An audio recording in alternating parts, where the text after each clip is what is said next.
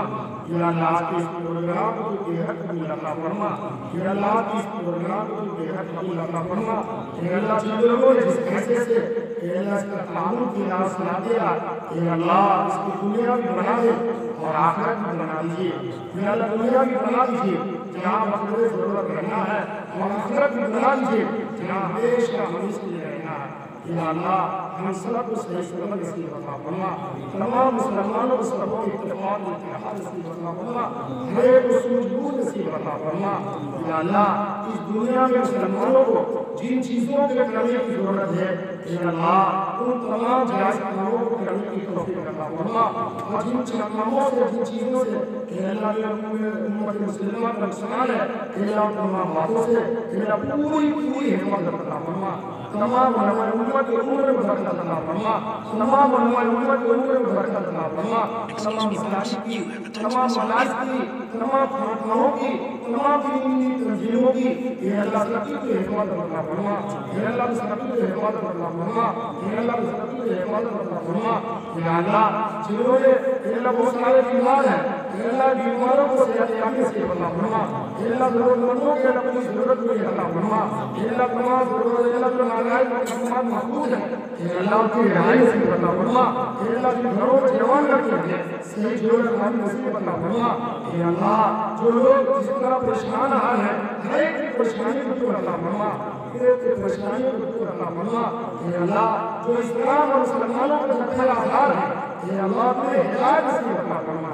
अल्लाह तुम्हें हिदायत नसीब अता फरमा अल्लाह तुम्हें हिदायत नसीब अता फरमा इस्लाम और मुसलमानों का गलबा नसीब अता फरमा इस्लाम और मुसलमानों का गलबा नसीब अता फरमा अल्लाह जनाब रसूल सल्लल्लाहु अलैहि वसल्लम ने अपनी हयात तय्यबा में जिस कदर दुआएं मांगी है उन दुआओं में तमाम हिस्सा अता फरमा और आप इस्लाम ने जितने शुरू अफवाज करना मांगी है उससे हमारी पूरी उम्मत की हिफाजत फरमा अल्लाह तुम्हारा बुरा फरमा जुर्मान से करके रहमत फरमा अल्लाह तमाम लोगों को जनाब के पास मस्जिद से भेजे मासूम यतीमों बूढ़े बुजुर्गों से भेजे और या अल्लाह जिनके हाथ जेब में है जिनके हाथ तुझे कबूल है अल्लाह के हाथ तुझे पसंद है अल्लाह के साथ तुझे कबूल फरमा सल्लल्लाहु अलैहि वसल्लम मुहम्मद व आलिहि वसल्लम रहमतुल्लाह